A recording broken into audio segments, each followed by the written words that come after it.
Welcome to Reading from Our Past, Reading About Our Present, and Reading into Our Future.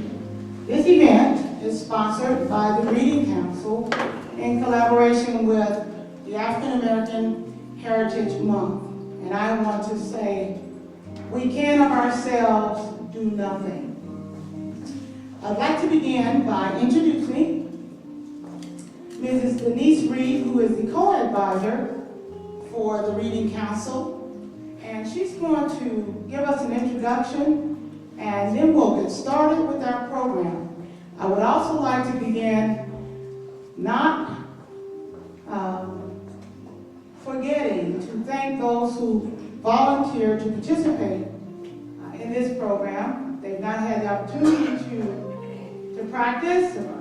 This is not a quote drama club, but we'll do a little drama to just kind of highlight the talents in which we have on this campus. So let's give Mrs. Reed a big hand.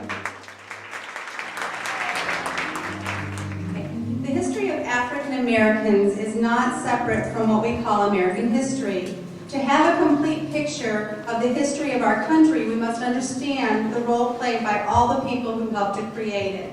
When we were children, the books we read in our classrooms did not record the deeds and contributions of African Americans. It was as though they had played no part in our country's growth. In making this presentation to you this evening, we want you to discover men and women whom we did not learn about.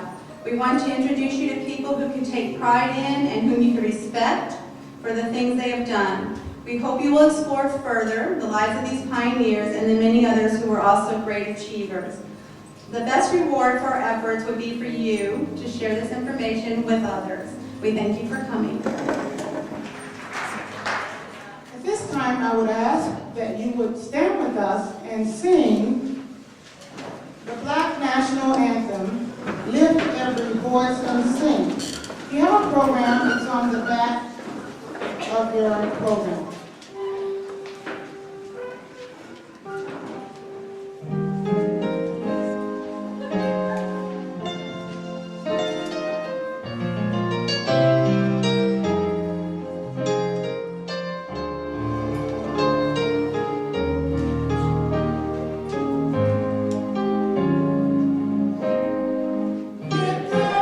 Voice and sing,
now introduce to you a professor here on our campus who I was elated to meet through Mrs. Jonetta Jones.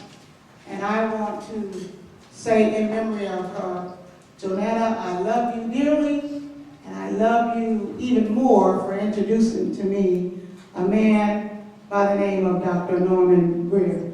Let's welcome him. He's going to be our master of ceremony. Good evening. I'm in speech communication, that's without the S. Good evening. Good evening. Amen. All right. I like Dr. Pearson was a featured speaker this weekend. So bear with me, okay? To begin our program, I'd just like to tell you that it's broken into 3 parts. If you take a look, the reading from our past, the reading about our present, and reading into our future, so that the various renditions you will hear will be in accordance to those particular topic areas. And we'll start with, first of all, highlights of Ben Carson, Adam Laster, is that? Lanter, Adam Lanter.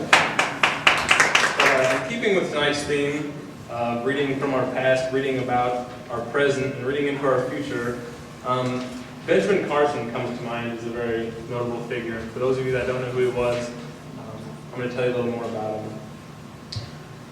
While Carson is really only credited with writing 1 book, which was an autobiography, his accomplishments go much further beyond that. And to say the least, his life was very much influenced by reading and books in general.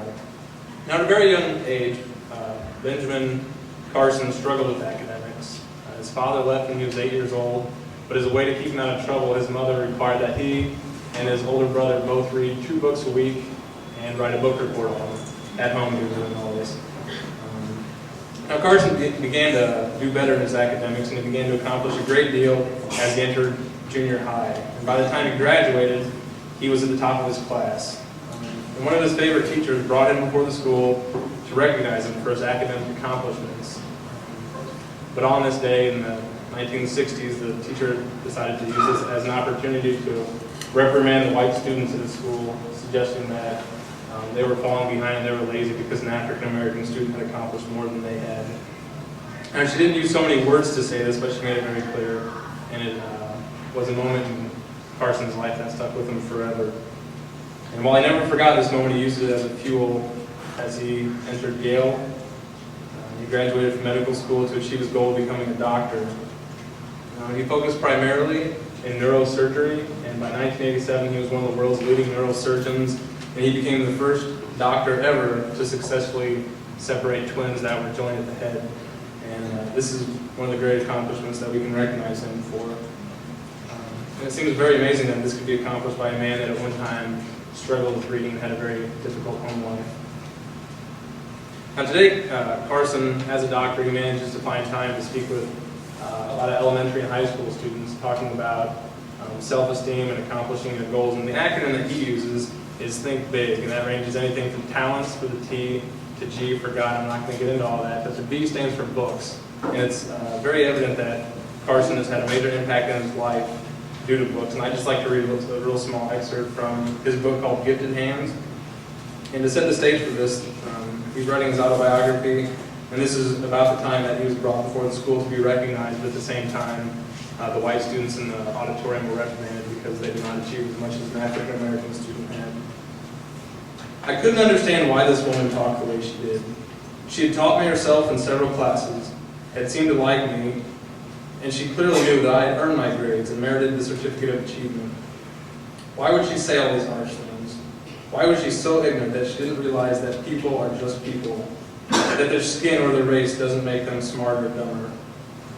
It also occurred to me that given enough situations, there are bound to be instances where minorities are smarter. Couldn't she realize that?